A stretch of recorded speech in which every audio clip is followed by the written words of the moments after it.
But that is a significant development, that in the middle of that attack, Jihad al-Shami actually making a 999 call in which he actually said and pledged allegiance to the so-called Islamic State group. So that information coming in, we'll get more from our correspondent on that story here in the next little while. But those are the details, as I say, that have just come to us from counter-terrorism police.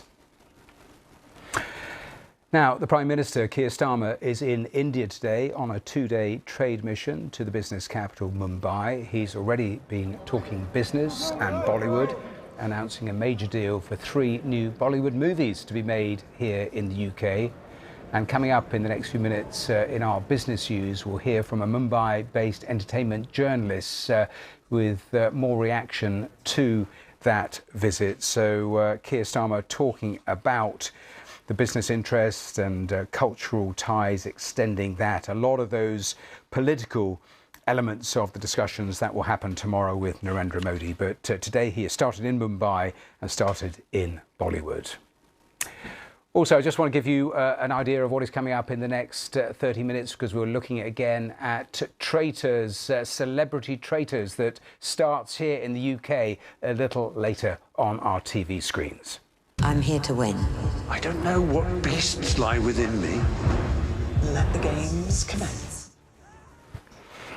Well, that is the trailer. Loads of anticipation. That starts on UK TV screens later tonight, so we'll get more reaction to that story. As I say, I'm back in a while, but next up, it is time for today's business news.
About to speak, because over the last 2 days there is a hearing going on with David Norris, one of the people convicted of murdering Stephen Lawrence. This person's application for release from prison is a racist who, with others, murdered my son Stephen. I will not name him. It is vital that this hearing took place in public so that everyone could see and hear what was said by him about him. He says he's sorry for the pain he caused me and my family. I don't believe him. The only person he's sorry for is himself. As far as I'm concerned, he's a coward. He refused to show his face. He needs to look me in the eye and tell me exactly what he did and why he did it. Whilst the parole board will now have to make its decision, having listened over 2 days, the evidence to me is crystal clear. He's not safe to be released. He's a danger to the public and danger to people like me. He was a violent racist and still a violent racist. He has not changed. It has been numbing and incredibly frustrating to sit and listen to him describe the murder of my son, but he's not telling the truth.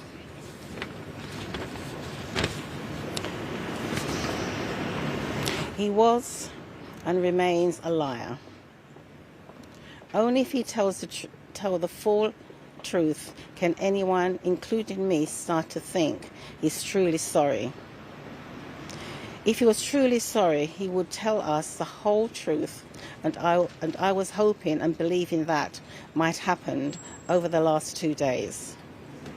It has added to the pain and hurt that I still feel. That he has not done so. This man only feels sorry for himself, and he is just saying things which he think it could get him release. He's trying to pull the wool over everyone's eyes. The parole board should not fall for his lies and deception. It is deeply shocking that the police and authorities have known for years that he now accepts being part of the attack on my son. The Met Police stopped investigating Stephen's murder 5 years ago and have done nothing since, despite everything that has happened, that has been revealed in that time. The police must now urgently investigate this person. This person can name the others killers and say he would love to do so. The police must do everything in its power to obtain the evidence and bring all Stephen's murders to justice.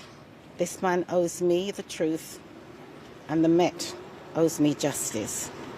The police now have no excuse but to act. Thank you. I'm not taking any questions. Thank you very much, everyone. Thanks very much.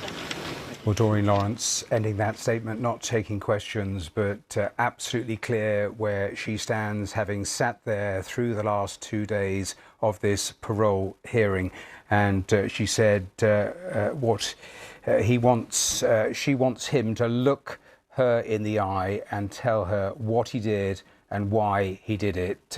Said the evidence was crystal clear. She felt that he is a danger to the public, a danger to people like me. She said he is not fit to be released.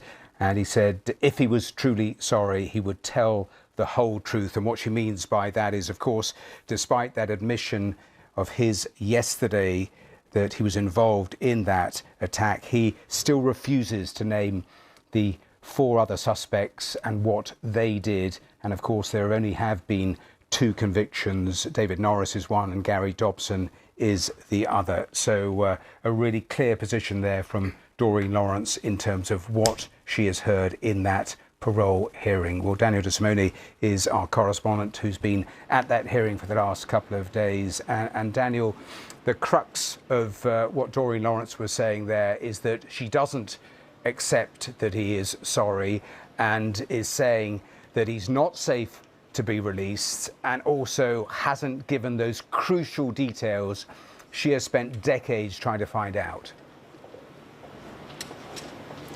That's right. She plainly doesn't believe David Norris is saying everything he can say. I mean, to be frank, David Norris himself is admitting that. He said in his evidence yesterday that he could name the other killers, he could give the full facts, but he's choosing not to do so. He says because he feels there's a risk to him and his family if he does that.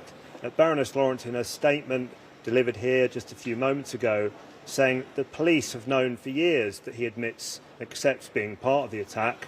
It came out in evidence yesterday that he first admitted in prison in 2018. But she says the police have done nothing about that. They stopped investigating the murder in 2020. It's been closed since then. She says that they now have no excuse not to act, that they must follow up on this admission, which we now, the public, have all heard for ourselves. He gave that evidence in detail yesterday. He said his account was that he had punched Stephen. He denied wielding a knife, but he said he knows exactly what happened. So she is saying that needs now to be looked at urgently, that the police, the Met, simply have no excuse not to act now that she and everyone else has heard David Norris speak in public. And Daniel, earlier today, they heard evidence from a prison psychologist who said that Norris was, quote, an unreliable narrator of his own life. So again, another piece of evidence just calling into question what Norris was actually saying there to that parole hearing.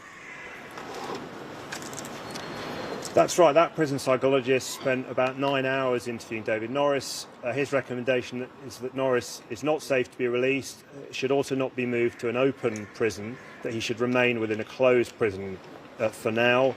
There was other professionals also saying they don't recommend he be released. There was a psychologist who'd been instructed by David Norris's team. Well, apologies, we've lost that line there to the High Court, but that was Daniel De Simone, our correspondent. Just the latest there on that parole hearing, and the latest there from Stephen Lawrence's mother speaking about her reflections after hearing the second day of evidence. More on that story here on BBC News coming up in the next little while, but the time has just slipped past 4:30. That is time for business here on BBC News.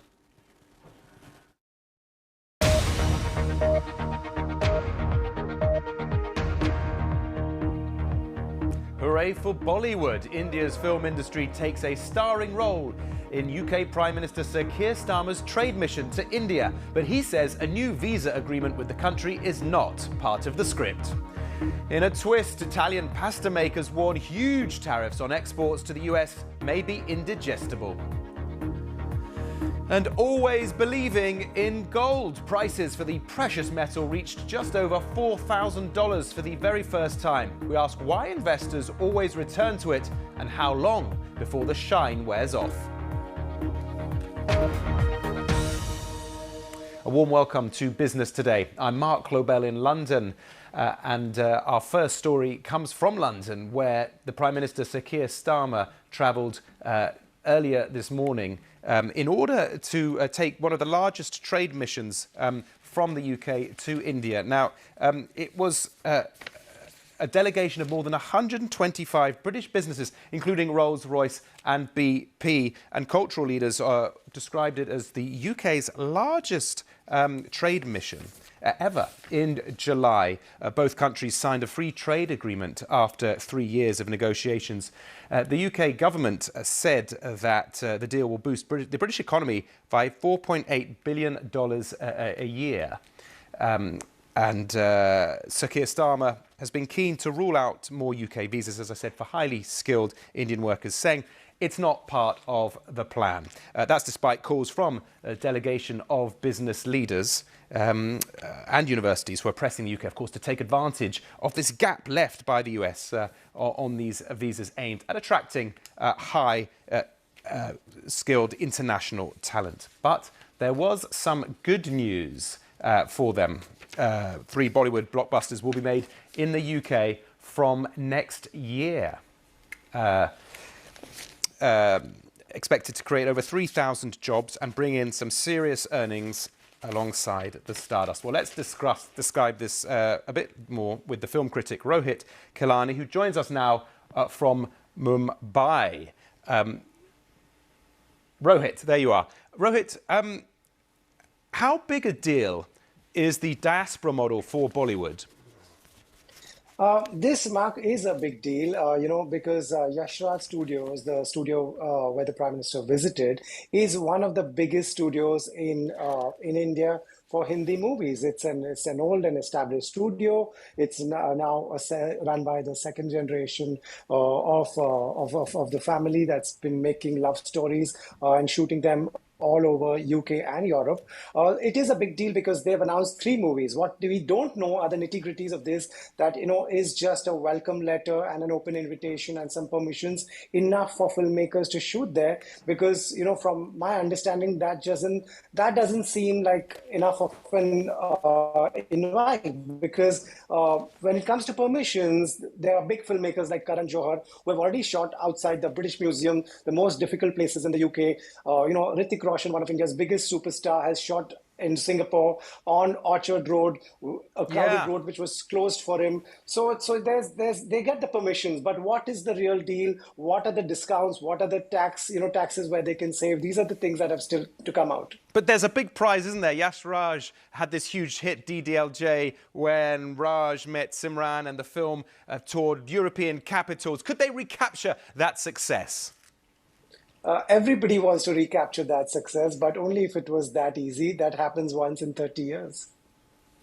Right. What kind of jobs, because you were mentioning the statistics behind this, are likely to be created, and will they last past these 3 productions? When a film is shot abroad, it's a co-production, and there will be crew from here and there will be crew there. So nobody here is going to lose their job, and this is not just going to benefit UK; it will benefit India in many ways. There will be people traveling, there will be crew of the actors traveling. So this will definitely benefit both the countries, and also today we live in times where films have to be planned and set in UK. We can't just shoot any film in UK. The story has to be set in UK. That's when people will accept it. So there's still lots to go till these films go on floors. All right, Rohit Kelani joining us there from Mumbai on that big news. Really appreciate you joining us. Thank you so much. Thank you.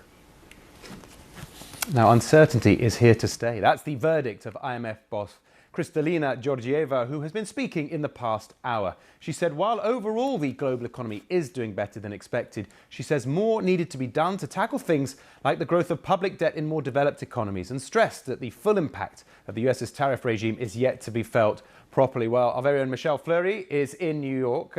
Michelle, predictions of a 3% global growth going forwards, with many of the worst case scenarios avoided. Yeah, I mean, I think the key takeaway that I took from her speech was that uncertainty is here to stay, and her advice for navigating that going forward is to buckle up. Hardly sort of warm words of comfort. She said that the worst had been avoided because of the resilience that the global economy has shown, despite the fact that they do think that growth this year and next will be slightly slower in terms of their forecasts previously. They're kind of lowering their growth forecasts a bit. What was interesting was that she also kind of highlighted concerns that maybe there is some froth in the kind of whole US stock market and the valuations when it comes to things like AI. You and I have talked a lot about sort of AI and whether or not there's a bubble. And so in some ways, she is echoing the sentiment that we've heard from the Bank of England, basically raising concerns that the valuations at this point have kind of run ahead. And so they are slightly worried about that. Now, trade's still a major concern. It's going to dominate the meeting next week, although a trade war has been avoided so far in the IMF head's words. But an interesting detail that she's worried more about public debt in advanced economies, growing faster in advanced economies than developing economies. Yeah, I mean, I'm going to be attending the meeting next week, and I suspect a lot of the conversations there will be around this very issue. If you look at rich countries at the moment, they have increasing levels of debt. So it's not just an emerging markets issue anymore. It is a global problem. And the statistics that they quote on this are pretty terrifying. You're seeing here at the moment, obviously, a standoff over debt. And part of the thing we're seeing with gold right now is people moving out of dollars. In part, there is concerns about sort of policy dysfunction, but also, you know, concerns about debt going forward and inflation. Yeah, well, we'll look forward to reporting next week too. Michelle Fleury live in New York. Thank you very much. That's a wrap for Business Today. Thanks for watching.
every generation has to fight to maintain democracy. There's a thrill in not necessarily following a straight line, do you know what I mean? Trying things that are different. Women are still judged by a different metric, and certainly judged by a different metric when they do something wrong. I will continue on with a life of public service, so I will always support the charities and the people that mean so much to me. When the big names talk, they talk to us.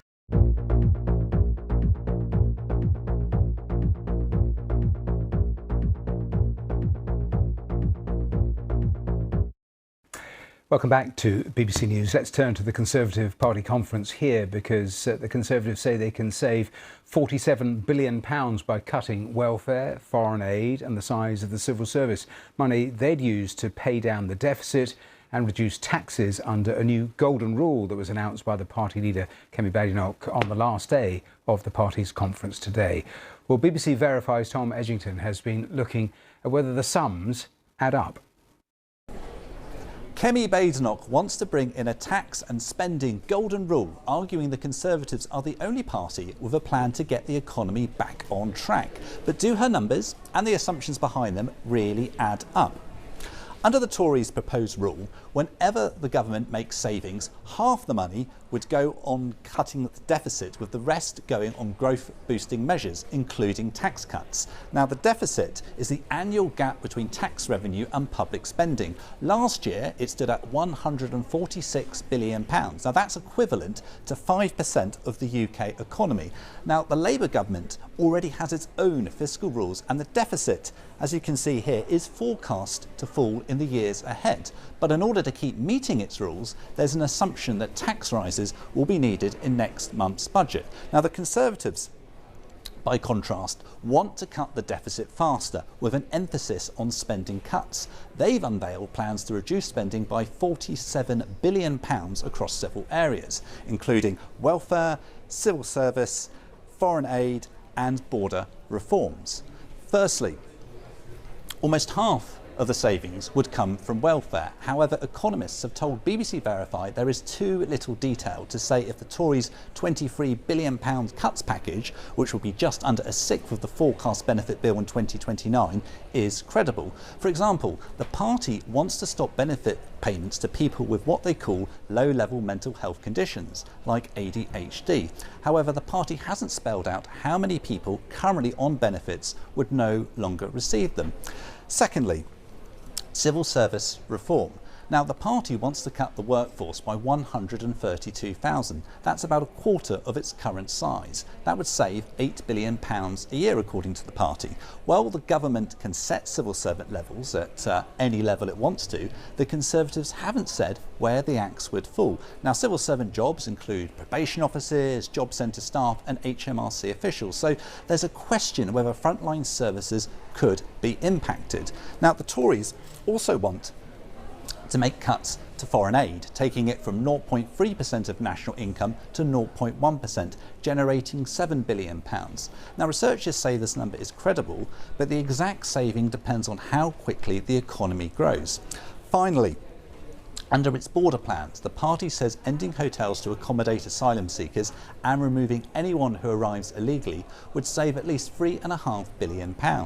However, the government has already pledged to end the use of hotels by 2029, so it's unclear where additional savings can be made. Now, when we pointed this out, the Conservatives told us that it doesn't believe Labour will meet the pledge, so extra money will still be able to be found.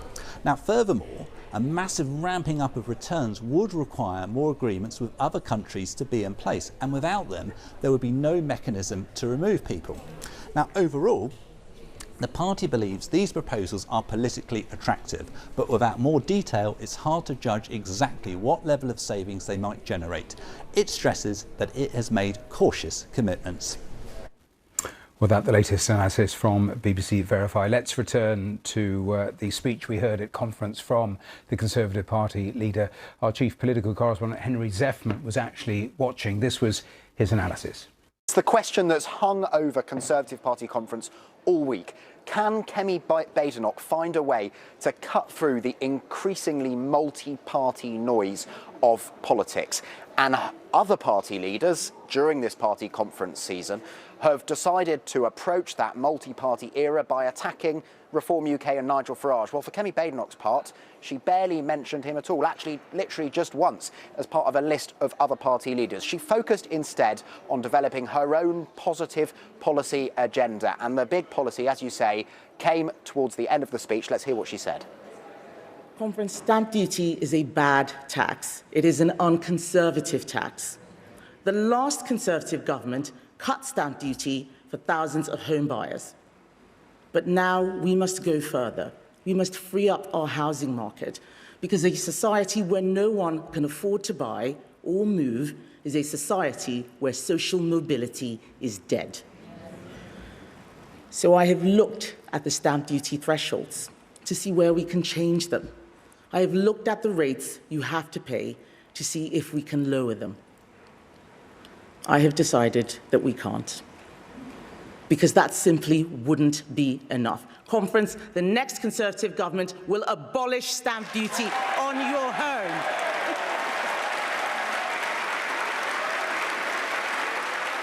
It'll be gone. Worth mentioning that this policy only affects England and Northern Ireland, though the Conservatives are urging the devolved administrations in Scotland and Wales to abolish the equivalence of stamp duty there. Well, that was Henry Zeffman. That is the latest on the BBC website, all the very latest as the Conservative Party conference closes there, but analysis of what we heard a little earlier.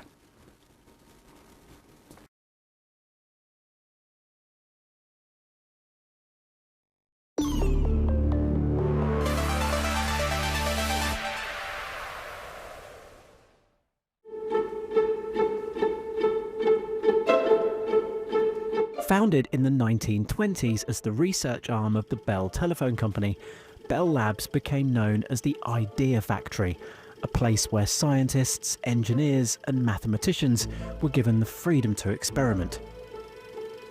The result? Some of the greatest inventions of the 20th century. We've always solved the hardest problems of communication, networking between people, and more between people and machines. If you've ever made a phone call, watched satellite television, or even used solar power, then you've been touched by innovations that came from this place. I was given a very special tour of Bell Labs Museum and Archive by lead archivist Ed Eckert. This was the first commercially successful fax service in the United States, and this is 1924.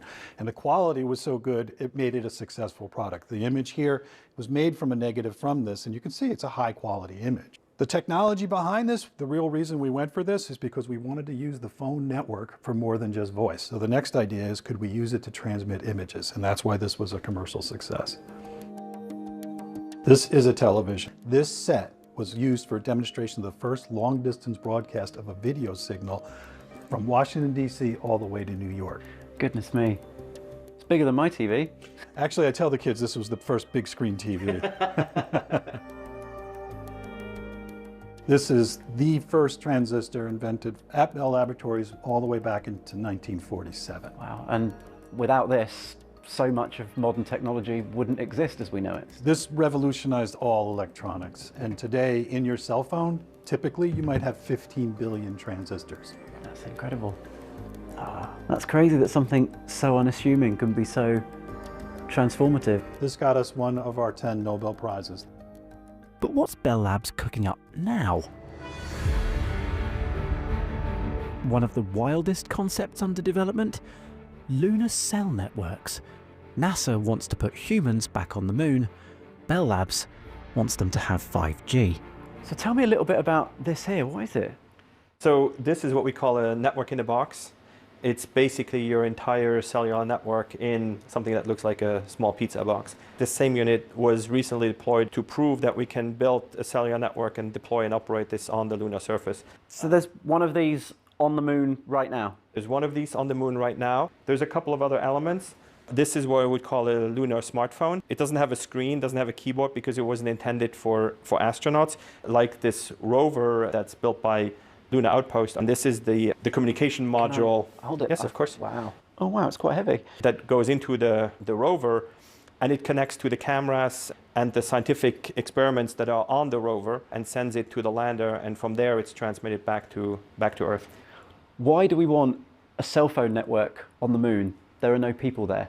There are no people yet, but we are going back. And ultimately, we don't want to go back like the Apollo days where we have 2 astronauts land and come back a couple of days later. We're thinking of permanent or semi-permanent presence on the moon, using that as a springboard to go to Mars and get the fuel, for example, to go to Mars. So when you think about all these missions and that economy, it's absolutely clear you need advanced communication capabilities. From the tiniest transistor to tomorrow's moon-ready cell network, Bell Labs has been quietly shaping the way we communicate for nearly 100 years. And if history's any guide, the next big thing could be happening here, right now.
We're going to start with what's happening when it comes to climate change. We cannot normalize this. This is going to appeal to more people than just his base. And that's really the nub of this. The hard part comes next. That gift of panda diplomacy. But this is the first time we've done this in modern history. And we're going to say unprecedented a lot. The news is just words without the context. And this is The Context. The Context with Christian Fraser on BBC News.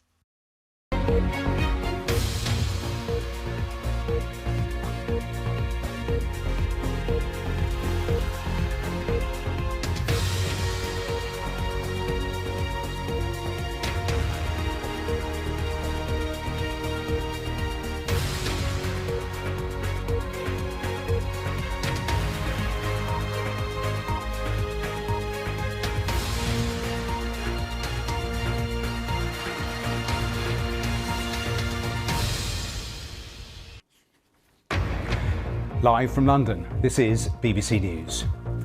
A crucial day of talks to end the war in Gaza. US envoys joined top Qatari and Turkish officials to get a deal done between Israel and Hamas. And there are positive signals coming from all sides that a deal could be done within days. But there are big issues on the table. A prison psychologist has told a parole hearing that Stephen Lawrence's murderer, David Norris, is not safe to be released from prison. The former FBI Director James Comey pleads not guilty to charges of lying to US Congress. He's asked for a jury trial. A surprise pledge on housing as Kemi Badenoch says the Conservatives would abolish stamp duty on the purchase of main homes in England and Northern Ireland if they return to government. And also, coming up here on the programme. I'm here to win. I don't know what beasts lie within me. And what happens when you mix 19 celebrity egos with treachery and deceit? We preview Celebrity Traitors.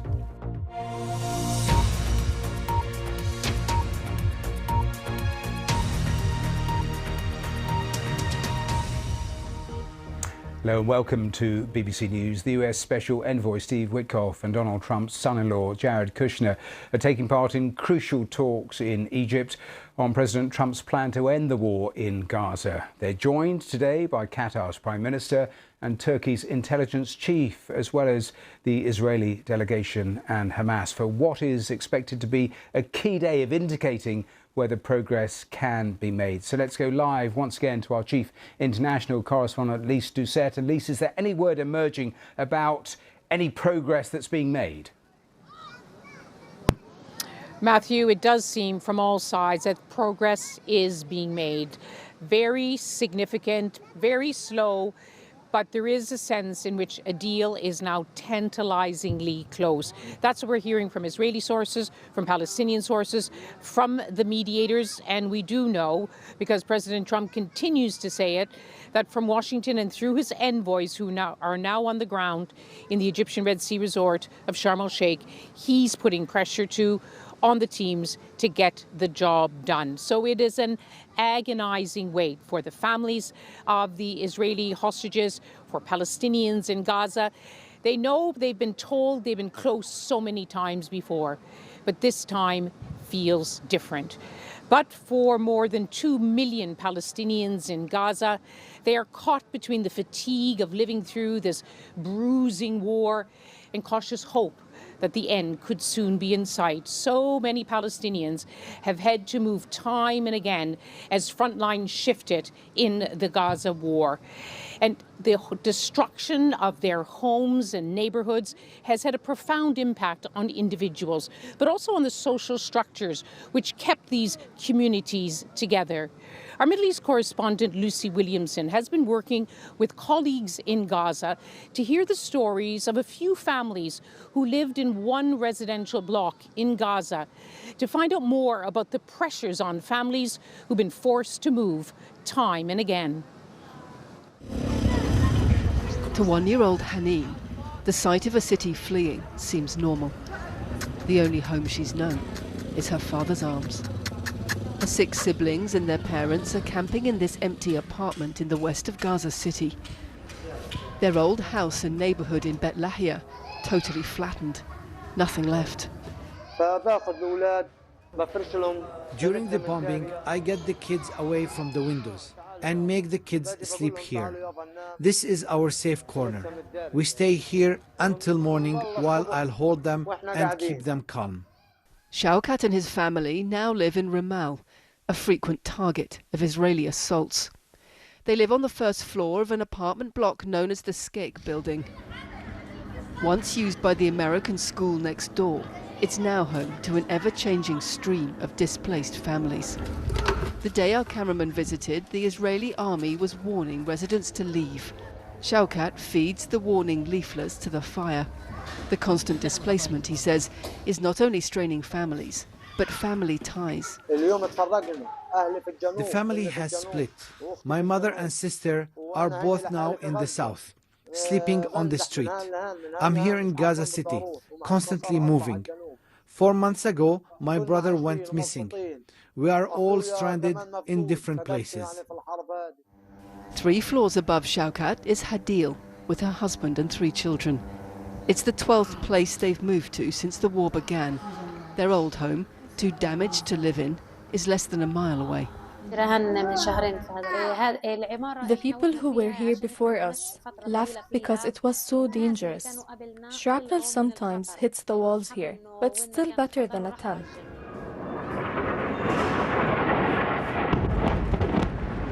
Explosions just a few miles away regularly echo around the building. But Hadil's young sons don't flinch. The family has survived several strikes, she said. One killed her mother-in-law, injured her children, and buried her husband alive. We spent hours searching for him, and we found him under the rubble. We took him to Shifa Hospital. They said he was in a coma, and he had a skull fracture. He still needs treatment for it. Hadil's husband, Izzadin, was still in Shifa Hospital when Israeli forces raided it in March last year. He emerged after a 2-week siege, fragile but alive. Shifa Hospital is 2 blocks north of the Skeik building. The apartments were right in the path of Israeli forces during its assaults. The building's owner told us they'd used it as an observation post. A large hole has been blown through the back wall. Inside, Hebrew graffiti reads, "The Last Samurai." The UN says 90% of Gaza's residential buildings have been damaged or destroyed. Whole neighborhoods, with their shared history, family ties and social support, razed to the ground. But the idea of home is harder to destroy. On the 5th floor of the Skeik building, Muna's grandchildren live with their extended family. Despite bullets hitting the wall of their apartment 2 days before, Muna says they're staying put. Everything they owned was wiped out with their neighborhood in Al Tufa, she says, and they've no money to move. We are starting life again, spoon by spoon, plate by plate. Famine came and we ground pigeon feed to eat, living on wild greens. After 2 years of war, I say I am not alive. I am one of the dead. Home is more than shelter or belongings. Constant movement freezes lives. Families fray, identities falter, and parents watch helpless as futures slip away. Shaukat says his children did well at school, but now they're forgetting how to read and count. Marhaba, marhaba Hadil, Ana Lucy. Days later, a call from the building. Hadil and several other families are packing up to leave again. The army dropped smoke bombs over their street as a warning. By tomorrow, she said, the tanks will be here. 3 families brought together and separated by war. Peace could end their journeys, but their old lives are behind them. This war has wiped out the road to the past. Lucy Williamson, BBC News, Jerusalem. 3 families, 2 years of war. These are the stories of hundreds of thousands of Palestinians. And even now, where deal seems to be within touching distance. We're still hearing here in southern Israel the sounds of loud explosions from Israel's continuing military operations. And earlier in the day, when we were closer to the Gaza border, there was Israeli artillery fire and smoke rising from the Gaza skyline. But it seems that the military operations are starting to ease as the cautious hopes for a ceasefire grow ever louder. Let's go to Jerusalem. We can join our Middle East correspondent, Hugo Bechega. It's quite striking that even though, and as we've been talking throughout the day, there are some fundamental disagreements, some really sharp red lines, and yet all sides seem to be saying they might possibly do it even within days. Yeah, Liz, and the difference this time in these negotiations is obviously the personal involvement of President Trump, who has been putting a lot of pressure, not only on Hamas, because this pressure has been public, but also on the Israeli Prime Minister Benjamin Netanyahu, who has been accused of sabotaging efforts for a deal in the past. And there have been reports in recent days suggesting the president's growing impatience with the Prime Minister. So today, the first day that the American envoys have joined these indirect talks happening in Egypt. Also, the involvement, the participation of senior officials, intelligence officials from Turkey, also Egypt, and the Qatari Prime Minister. So, high-profile figures, officials involved in these negotiations. Our understanding is that today the talks have been focused on the names that have been presented by Hamas of Palestinian prisoners who would be released in return for the hostages who are still being held in Gaza. And obviously this is a list that contains some names deeply controversial for Israeli authorities. So a lot of negotiations and discussions happening around the list that has been presented by Hamas. Another topic being discussed today is the withdrawal of Israeli troops from parts of Gaza. We saw that a map of Gaza that was presented by President Trump indicating that the Israeli military would continue to occupy around 55% of the territory in Gaza in this first phase. And it seems that Hamas has now presented a different map indicating that Israeli troops would remain in around 40% of the territory inside Gaza. So this really shows the difficulties in these negotiations. But it seems that, from what we're hearing from officials from these countries involved, there is cautious optimism that a deal related to the terms of this first phase could be reached within days. Hugo Bechega in Jerusalem. Well, if a deal is indeed reached, we had heard yesterday that there was a 5-point agenda. Point 4 was that much more humanitarian aid would flow into the Gaza Strip. We heard that Hamas was demanding that 400, 500 trucks should be allowed to cross in every day. Let's see what is being heard inside Gaza City, what the situation is now. We can join Antoine Renard, who works for the World Food Programme in Deir al-Balah. Antoine, first of all, I know in Deir al-Balah you have warehouses. It's a bit of an aid hub for you. What are your operations like now? How much food are you able to deliver? Currently in Deir al-Balah, what we managed to do, and we, with the flow of population actually move from Gaza City, you have actually practically 500,000 that actually are now just trying to find a place where to stay. What we managed to do so far is we've reinstated some of the bakeries. We just started this Sunday, and we are able to produce around 106,000 2 kg bread bundle to actually go directly to some of the population coming from the north.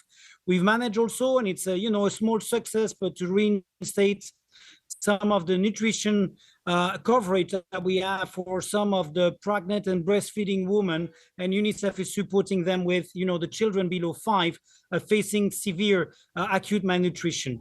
What remains really an issue is how we manage to have the proper flow going to this population in terms of food assistance. All we've managed to do is to get price lower.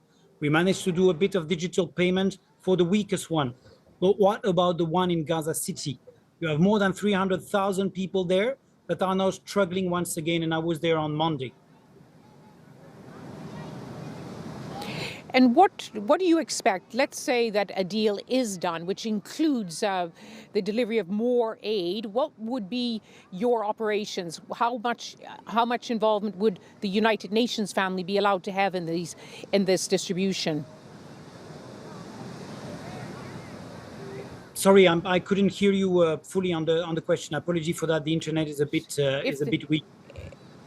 If an agreement is reached and more aid comes in, how much of that will come down to the United Nations agencies like the World Food Programme? Well, you know, in part,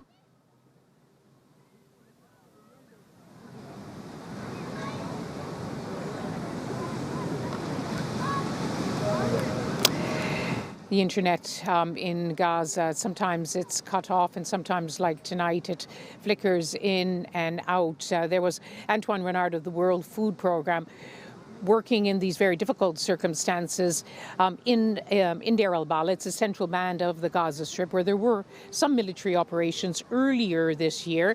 But if the military operations have come to an end, that will be a huge sigh of relief for those struggling to distribute aid. We'll continue our special coverage as we wait for more news from Sharm el-Sheikh. You're watching BBC News around the world and across the United Kingdom.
Welcome back to BBC News. Now, here, a prison psychologist has told a parole hearing that Stephen Lawrence's murderer, David Norris, is not safe to be released from prison. Norris, who's 49, is bidding for release from his life sentence after being jailed in 2012. Yesterday, he publicly admitted for the first time to being part of the racist attack on Stephen in 1993, but refused to name the others involved. The hearing still has to make a decision. Well, Stephen's mother, Baroness Lawrence, made this statement outside court. It has been incredibly painful for me listening to this person's application for release from prison. He is a racist who, with others, murdered my son Stephen. I will not name him. It is vital that this hearing took place in public so that everyone could see and hear what was said by him about him. He says sorry for the pain he caused me and my family. I don't believe him. The only person he's sorry for is himself. As far as I'm concerned, he's a coward. He refused to show his face. He needs to look me in the eye and tell me exactly what he did and why he did it. Whilst the parole board will now have to make its decision, having listened over 2 days, the evidence to me is crystal clear. He's not as safe to be released. He's a danger to the public and danger to people like me.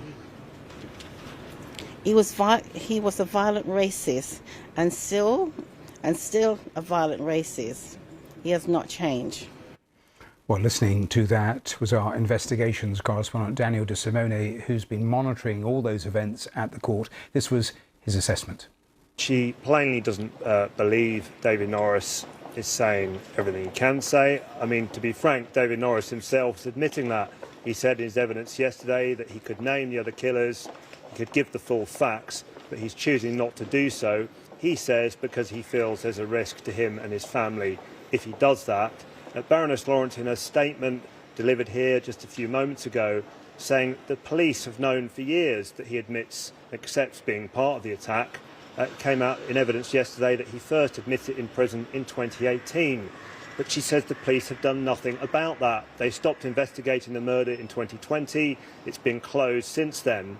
She says that they now have no excuse not to act, that they must follow up on this admission, which we now, the public, have all heard for ourselves. He gave that evidence in detail yesterday. He said his account was that he had punched Stephen. He denied wielding a knife, but he said he knows exactly what happened. So she is saying that needs now to be looked at urgently, that the police, the Met, simply have no excuse not to act now that she and everyone else has heard David Norris speak in public. That was Daniel DeSimone talking to us a little earlier. Now, the man who carried out the Manchester synagogue attack made a 999 call in which he pledged allegiance to the group calling itself Islamic State. 35-year-old Jihad al-Shami was shot dead by police outside the synagogue after a car and knife attack that saw 2 Jewish men killed. The call was made after al-Shami's car hit a wall after he drove into worshippers. 66-year-old Melvin Kravitz and 53-year-old Adrian Dalby died in that attack on the 2nd of October. Now to the US, where the former director of the FBI, James Comey, has pleaded not guilty today on his first appearance in court in connection with federal charges that he lied to Congress in 2020. He's accused of lying to a Senate committee about whether he authorized a leak of classified information to the media. A trial date has now been set for the 5th of January. Let's go live to our North America correspondent Nomi Iqbal, who's there at the courthouse for us. And this really is a really significant moment, isn't it?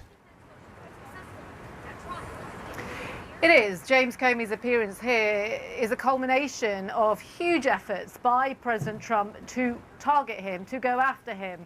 Donald Trump has long disliked James Comey ever since he instigated an investigation into potential Russian collusion with his presidential campaign in 2016, which uncovered no criminal conspiracy, but Mr. Trump has never forgiven Mr. Comey. I'm going to be joined now by our digital reporter, Brandon Drennan. Brandon, you were inside the courtroom when Mr. Comey was there. You were just behind him. Can you just give us a sense of what it was like in there? What was the mood? Yeah, the courtroom was packed. He was seated mostly still between his 2 lawyers. His family was there, including his wife and his daughter. And the judge was pretty stern. He spoke directly to both Comey and the prosecution team. I mean, James Comey was in quite good spirits, I understand, as well. He didn't appear to be too stressed given the gravity of the situation, yeah. Now, in terms of the trial, as Matthew pointed out there, it will be in January, but we know that the defence is going to try and dismiss the case, and their argument will be centred around Lindsay Halligan. She is the prosecutor here who brought the case. Tell us a little bit about what their argument is. That's right. So the defense said today that they plan to file a motion saying that Halligan's appointment was unlawful. She took on this case after multiple prosecutors in her spot refused to do so, citing a lack of evidence. So when Trump appointed her, critics have noted that it was done so on a pretty quick timeline, and so the defense seems to want to question the lawfulness of that. I mean, there's also the argument that she's not qualified for the role, right, because she has zero experience as a prosecutor, but that's not part of their case, I understand. Yeah, that's not what they seem to want to focus on today. I think it's going to latch on to the fact that she was appointed in the role so quickly. They may have skipped certain steps. Good to talk to you, Brandon. Thank you. That was Brandon Drennan, our digital reporter, who was inside the courtroom when James Comey appeared. It was a very brief hearing. There will be more steps before we reach that trial date, but as Brandon outlined there, the defence is going to try and dismiss the case based on how they view Lindsay Halligan, who was a former personal lawyer of Donald Trump's. Now, James Comey didn't speak to reporters when he left. We expect he probably will have something to say, potentially in a very curated social media video, which is what he did when the indictment was announced 2 weeks ago. If he is found guilty, if he is convicted of these charges, he could face up to 5 years in jail. Nomi Iqbal, thanks for the very latest. Thank you. Now here, the leader of the Conservative Party has pledged to axe stamp duty, the tax paid when someone purchases a house if they win the next general election. Kemi Badenoch was speaking at the close of the Tory conference in Manchester, and she also defended the record of her party over 14 years in power and sought to win over those questioning her leadership. Have a listen. Conference, stamp duty is a bad tax. It is an unconservative tax. The last Conservative government cut stamp duty for thousands of home buyers. But now we must go further. We must free up our housing market, because a society where no one can afford to buy or move is a society where social mobility is dead. So I have looked at the stamp duty thresholds to see where we can change them. I have looked at the rates you have to pay to see if we can lower them. I have decided that we can't, because that simply wouldn't be enough. Conference, the next Conservative government will abolish stamp duty on your home.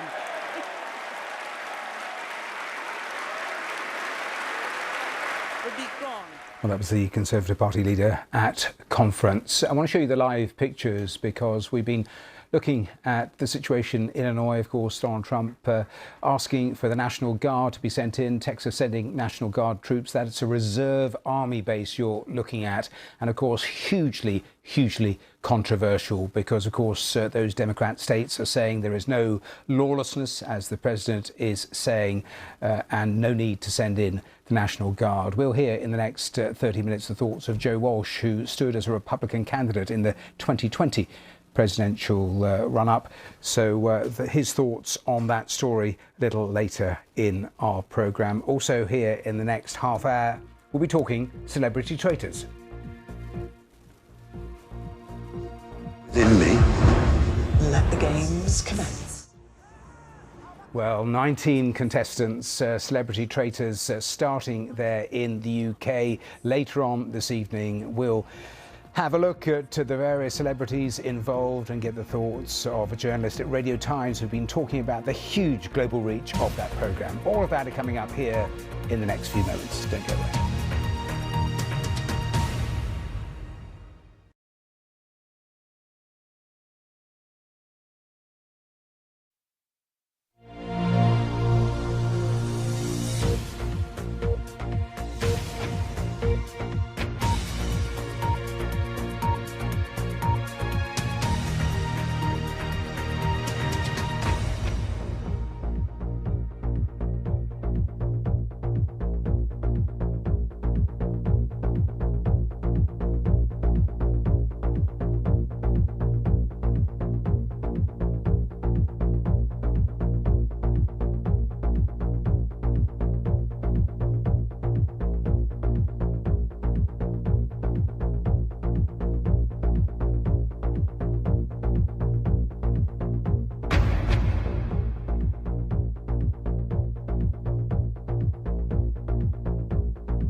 Now on BBC News, the biggest African and international news stories. Focus on Africa.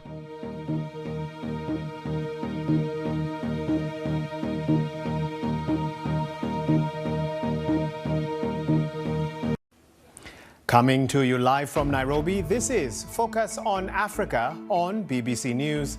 Our stories in focus today.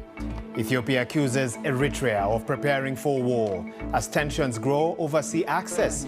Remarks an Eritrean minister calls bizarre.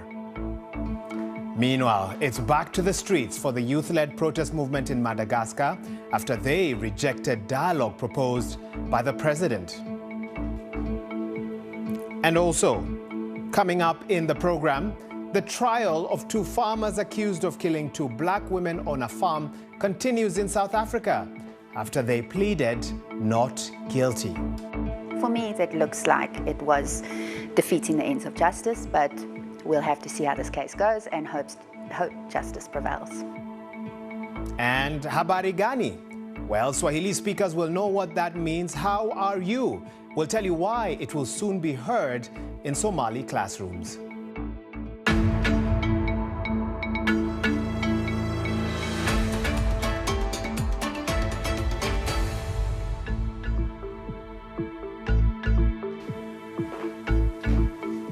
Well, as always, thank you for your time. You are watching Focus on Africa. I'm Wahiga Mwaura. Now, Ethiopia has accused its neighbor Eritrea of preparing for war as relations between the 2 countries continue to deteriorate. Tensions are mounting between longtime enemies, Ethiopia and Eritrea, over Addis Ababa's push for renewed access to the Red Sea. In a letter to the United Nations, Ethiopia's foreign minister says Eritrea are also working with an opposition group based in the northern part of the country.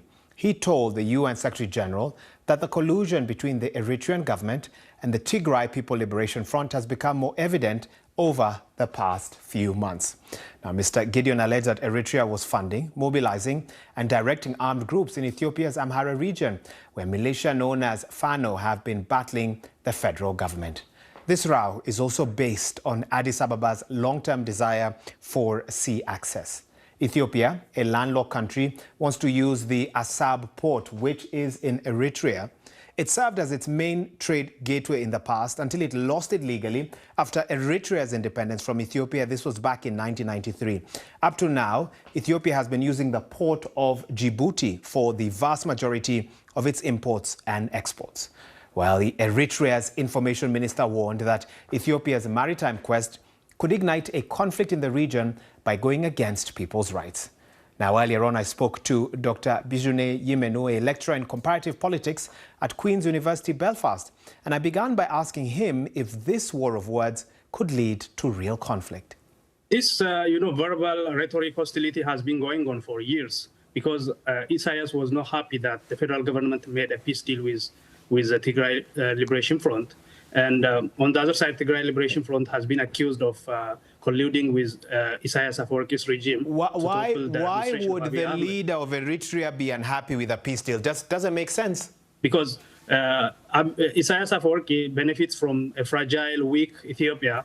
Therefore, it was an opportunity for Isaias' regime to get involved in Tigray war and potentially destroy TPLF, which Isaias, portray as a potential existential enemy. So that was not successful. TPLF was not eliminated totally. Therefore, Isaias's mission, objective in joining the war was not successful. So he was not happy in the peace deal. On the other side, he was not also on the negotiation table when the deal was made in Pretoria. So he was not involved. His objectives were not attained. I mean, one would argue, however, that Ethiopia are the ones who've been making statements about getting access to some of Eritrea's coastline.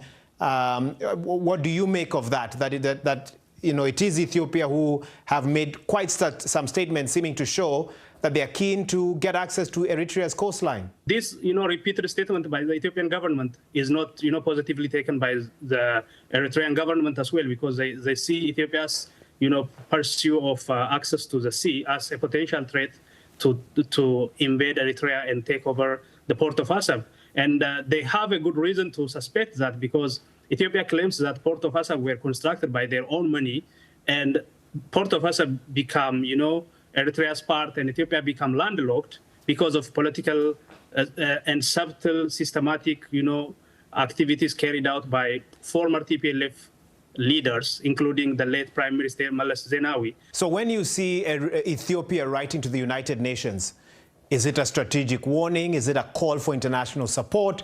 Or is it something else? It is both strategic, because the Ethiopian government wants the world to know what is going on.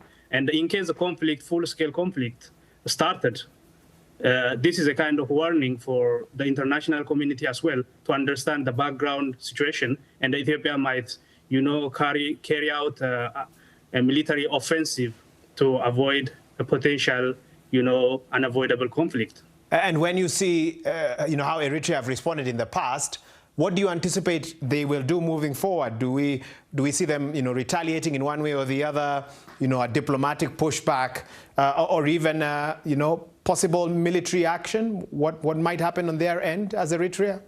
What I anticipate is that the conflict may start in Tigray instead of, the conflict beginning at the border with Eritrea, and Eritrea may quickly join to use the opportunity to launch more, greater scale of offensive against the Ethiopian government.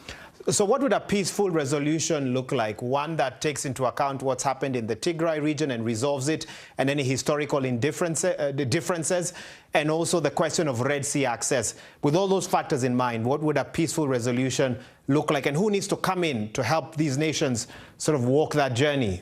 Ethiopia should solve its internal problem. Especially the TPLF should work closely with the federal government in order to ensure the Pretoria peace deal is, aggressively implemented, and the Tigray people get some rest and some, reconnection and reintegration with Ethiopia politically and infrastructurally. In addition to that, they are saying that we can negotiate in business terms, like give and take. Elsewhere, the youth-led movement behind nearly 2 weeks of anti-government protests in Madagascar has rejected a dialogue offer presented by embattled President Ange Rajouel. They've instead called for a nationwide strike and new demonstrations. The protesters didn't specify their demands, but previously have called for the president to either leave office, apologize to the nation, and dissolve both the Senate and the Election Commission. The United Nations says at least 22 people have so far died in the protests, while 100 others have been injured. The government has rejected these figures. Let's now hear from some demonstrators in the capital, Antananarivo. A new prime minister? It's not a new prime minister we want. It's a change in the system. Is the prime minister going to come down here and take care of the Madagascans? No. What can he do? What's he going to change? Is he going to increase our salaries? Well, we'll wait and see, if he doesn't get sacked first. Because in Madagascar we don't have the right to express ourselves. Whereas in other countries, as you can see, there are Gen Z everywhere. They are not arrested, they protest peacefully, and we are trying to do the same. Meanwhile, protesters remain adamant, and they vowed to pressure the government to heed their demands. The BBC's Sami Awami has more. A new prime minister, but a familiar debate. This ceremony was broadcasted live as Madagascar's president presented his new choice for the leader of his cabinet, a military general. The new prime minister is now tasked with leading a country battling poverty, insecurity, and widespread mistrust in politics. He is efficient, he is honest, and above all, he listens. I believe he is the right person to help lead Madagascar forward. But beyond these walls of power, the reaction has been less enthusiastic. A coalition of political parties, Firai Sakina, declares that the appointment of the Prime Minister, head of government by Mr. Andre Rajoelina yesterday, constitutes a total disregard for the ongoing struggle of the Malagasy people.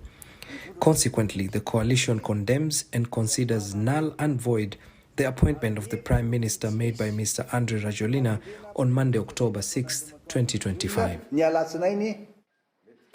Other opposition politicians aren't too optimistic either. So this doesn't change anything.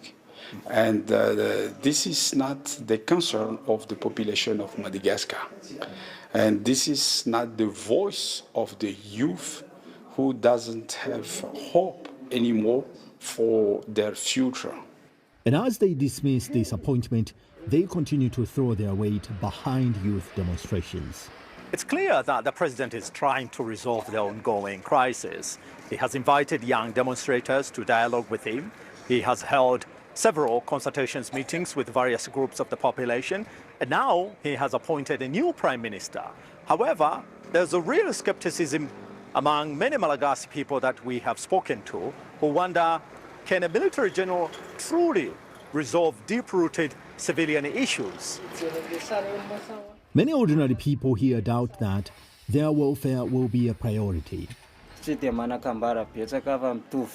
they're in power, they forget us. It's always the same.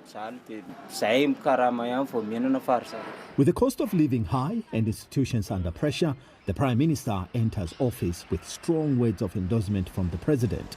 But the question many Malagasy people will be asking is whether he will serve the system or the people. Sami Awami, BBC News, Antananarivo. And that's the latest from Antananarivo in Madagascar. You are watching Focus on Africa. Plenty more to come for you on the program. Here's what's still to come. We'll be finding out why Somali learners could soon be saying Mambo in the classroom after this break.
Well, thanks for staying with us. This is Focus on Africa.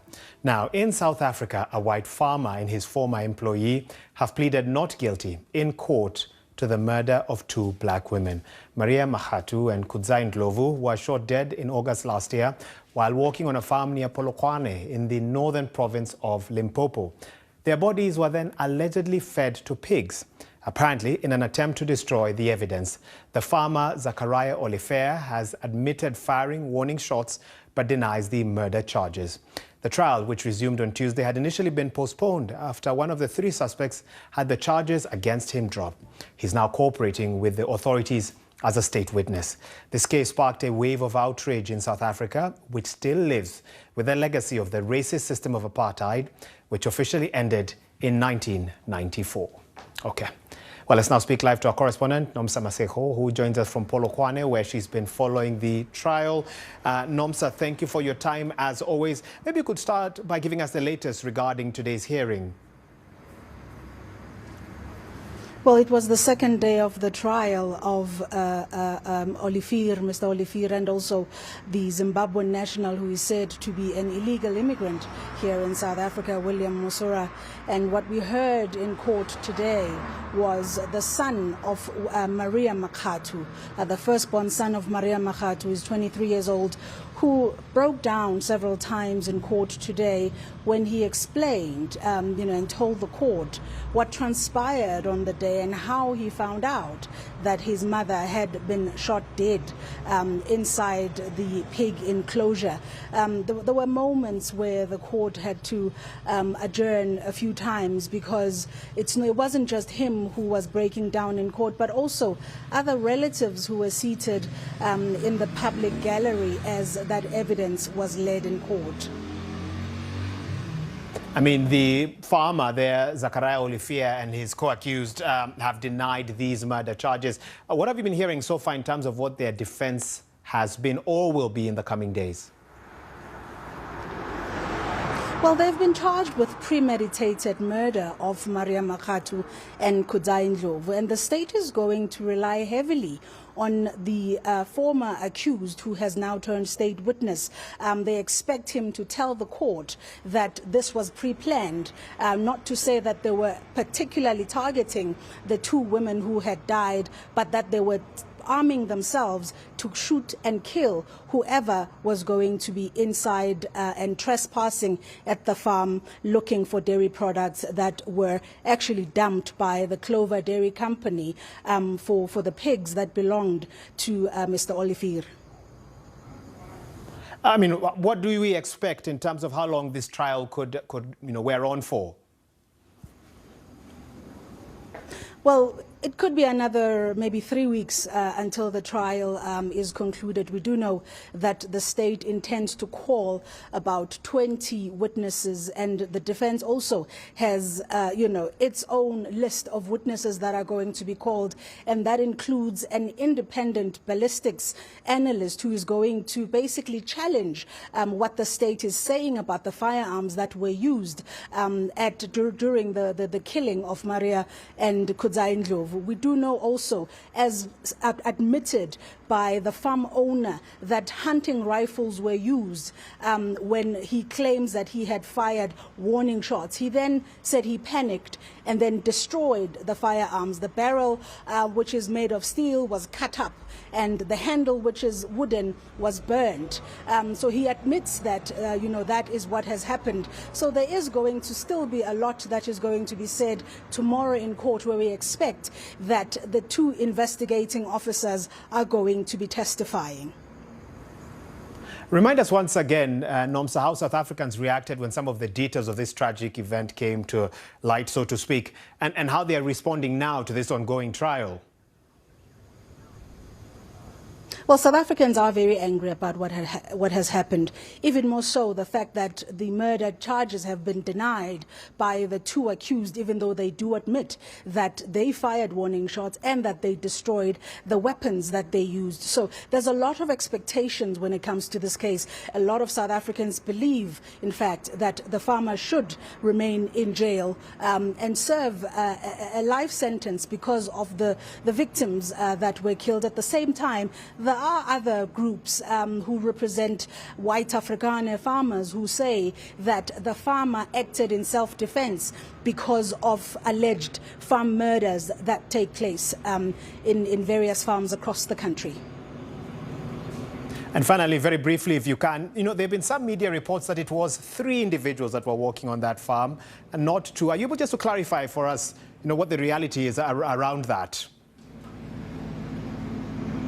That is correct. What we have heard today from the prosecutor is that the person who survived the shooting is also on the witness list, and he's going to be testifying about his version of events. And we also heard today from an optometrist who employed the person who survived as a gardener, who explains that she received a phone call from the person who survived asking for assistance. And when they arrived at the farm, they described how bad badly injured he was, and that they took him to the police station to go and report the case. And paramedics were also called to assist the person who survived, because their internal organs were actually protruding and they were falling in and out of consciousness. Nomsa, lots of details there that you've summarized for us very succinctly. Thank you so much for your time and for speaking with us on Focus on Africa. All right, elsewhere, it is considered the most widely spoken African language. And now Somali learners could be getting in on the fun. It's after the country's president said he wants to accelerate plans to introduce Swahili into Somalia's national curriculum. Hassan Sheikh Mohamud says it's part of Somalia's plans to further integrate into the East African community. Swahili, a Bantu language with Arabic influences, is widely spoken in Tanzania and Kenya.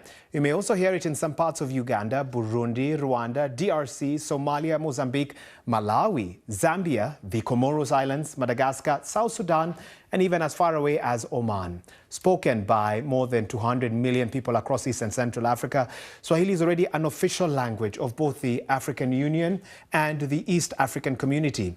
The language originated on the Swahili coast, that's encompassing the coastlines of Kenya and Tanzania, two countries where Swahili is the national language. Now, the Swahili language will be promoted as both a working and instructional language alongside Somali, Arabic, and English. And the language can now be heard in countries like, and as I mentioned earlier, DRC, where it's a primary language of administration alongside French. It's also been introduced in schools in South Africa and Botswana. It's being taught at universities in Ethiopia. Now, for some context, I earlier on spoke to Professor Aida Haji-Vayanis, who is a senior lecturer in Swahili at the SOAS University of London, for her thoughts on this announcement. I'm very happy. I'm really excited. And I think this is really going to the right way. It's amazing news. So, there's the Swahili of Pate, for example, Kipate, the Swahili of Lamu, Kiamu, the Swahili of Pemba, Kipemba, of the Komoro, Kingazija, Kibayuni. These are all different dialects or even different languages that are Swahili. And they're different, but they're also similar. Grammatically, they all follow the Bantu noun class. So it's almost one language under this huge umbrella. More broadly, there are 200 million Swahili speakers